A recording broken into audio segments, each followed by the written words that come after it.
Okay, lesson 3, polygons and polyhedra. All right, remember we talked about dimension. What has no dimension? A point. A point. Say it. What has no dimension? A point. That's right. No dimension. What has one dimension? Line. A line. What else? The line of a circle. The circumference. What else? Rays. Segments. Those are all one-dimensional. How do we measure a one-dimensional? Protractor. We use a ruler. Oh, okay. Right? Yes. Okay? Right there, one-dimensional. Just follow in your book. Polygon. What makes a shape a polygon? It's like a closed shape with straight lines. That's correct. All the sides have to be segments, okay? And every endpoint meets with another endpoint, okay? That is not a polygon. That is not a polygon.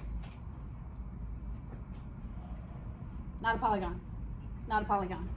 Got it? This could be 2 polygons, right? How many sides does the smallest polygon have? 3. That's exactly right. Smallest polygon is 3. 2-dimensional. A polyhedron is a solid and exists in space. This is a polyhedron. My calculator. Polyhedron. It's a solid. It exists in space and has 3 dimensions. It's like a pool filled with water. It has length, it has width, it has depth. Okay, 3 dimensions. They're solids. Another type of polygon is like the pyramids in Egypt.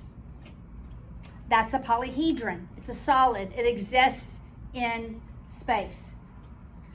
Look on the bottom. 3 sides is a triangle.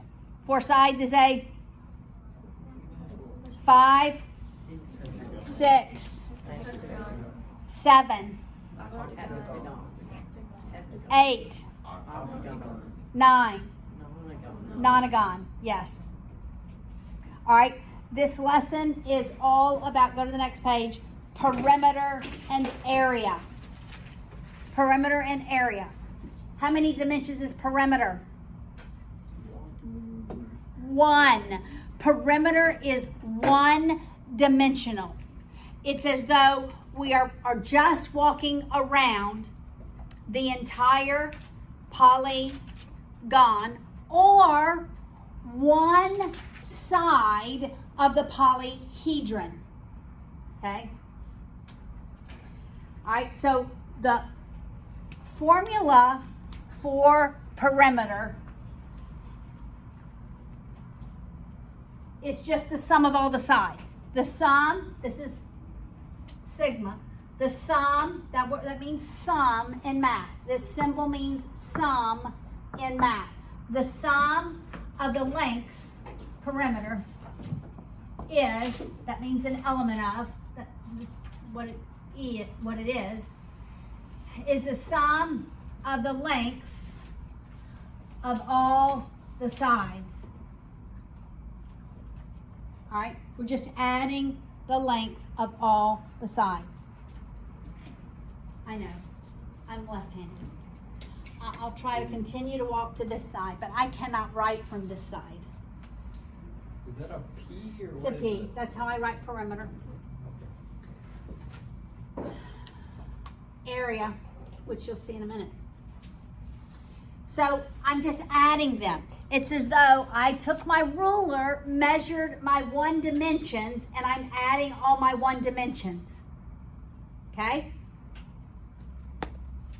Area is 2-dimensional. So this is 1-dimensional. Area, it's kind of a big alpha here. Area looks like a little fish swimming in that direction, right? It's alpha. Area equals, I could have put equal here, really. What's the basic formula for area? Nora, what's the basic formula for area? That's right. Length times width. That's for a rectangle, that's for a square, that's for any quadrilateral, right? Any quadrilateral. If I have a triangle, what is the area, Nathaniel, The for a triangle? base times the height divided by 2. 1/2 base times height is the area of a triangle.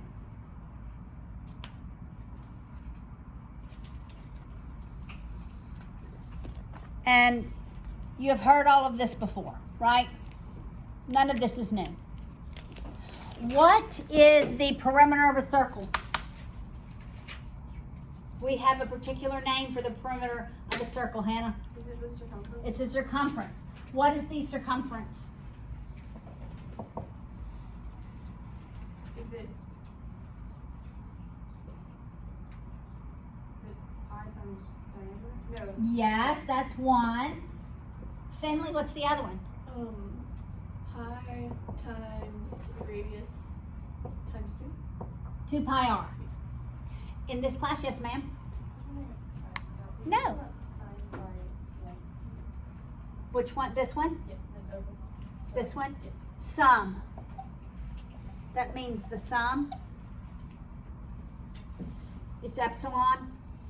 So math uses a lot of Greek letters, capital letters, and lowercase letters, actually. We use delta, which is the capital delta. That means change or difference. Sort of the same concept. All right. All right. So 2 pi r. In this class, you will leave pi as pi. You will never not leave pi as pi. You will always leave pi as pi. Okay? We're not putting 3.14 in for pi. All right. Area is two-dimensional because we have base times height or length times width. Will, what is the formula for the area of a circle? Pi r squared. That's right. Pi r squared if it is a circle.